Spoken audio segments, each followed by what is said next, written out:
So hi, I'm Neil Hermes and welcome to episode 3 of my bird wrap. This week I've got 3 great stories, one from the UK, one from the US and one from Australia. Owls, hit records and hot-headed pheasants.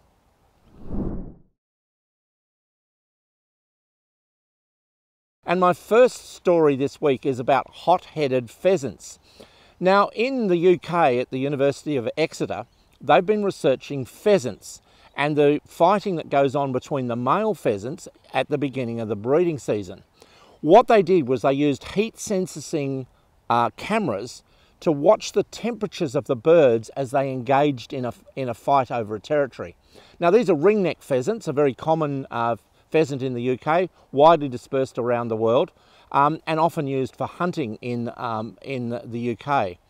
And the males are quite spectacular, well-coloured birds, a big white collar, black head and red and black feathering, long tail. And what happens is these male pheasants really have it out with one another at the beginning of the season. And what the researchers found is just before the pheasants go into battle with one another, their heads get very cold. And they can tell this from the heat sensing cameras. What they do is they draw back all their blood to their core and the extremities become cold, and this prepares them for the fight. And during the fight, they've got all of their energy being driven from their heart and their vital organs, and the extremities remain cold, particularly the head. And then after the fight, after the battle, the blood comes back to their head, and they resume their sort of normal metabolic status. This is a fascinating piece of research, and it's all about the pecking order in pheasants. And it was interesting, when the paper came out, it was exactly 100 years after the paper that originally used the word pecking order, referring to chickens in poultry yards, a piece of research that had been done by a Norwegian a century earlier. So hot-headed pheasants, watch out for them if they're in your area.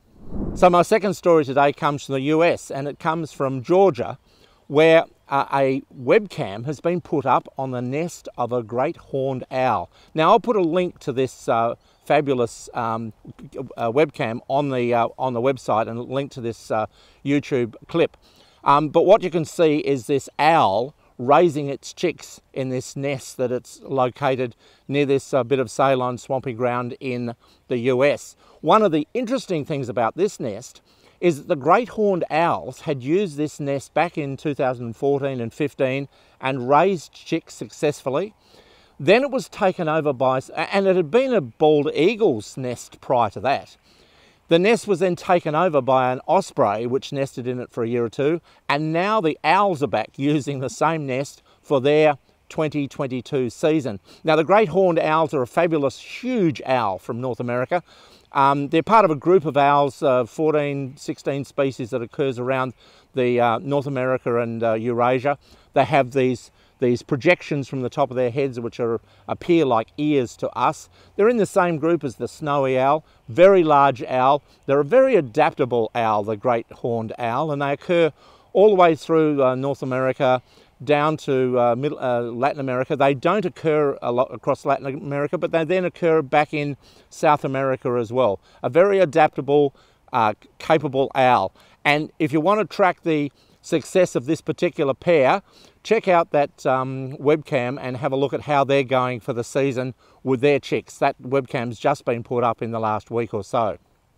And my last story this week is about a hit album. Now you might think, what has a hit album, a pop song, got to do with birdwatching? Well, let me tell you. In Australia last year, we have the results for the top 50 selling albums in Australia.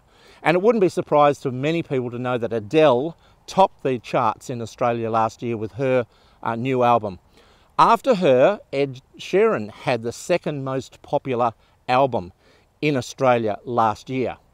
But it will surprise you to know that there was a bird record that for a moment or two, for a few weeks, was in third place in Australia. Now this album has, I think, about 50 or 55 different species of bird calls on it. They're all sorts of strange and bizarre calls from all around Australia. The proceeds from this record are being used to help conservation projects around Australia, but the sounds that the birds make are fascinating. And the fact that they were able to tip, say, for example, Taylor Swift from number 4 for a few weeks is an amazing story about this fabulous album. You can check out the link to it on the website and perhaps purchase a copy of this album to support bird conservation around Australia. And if you're on the website, that's neilhermes.com.au, you can check out my other stories and perhaps have a look at some of the trips that I'm doing in the near future. So thanks for listening and happy bird watching.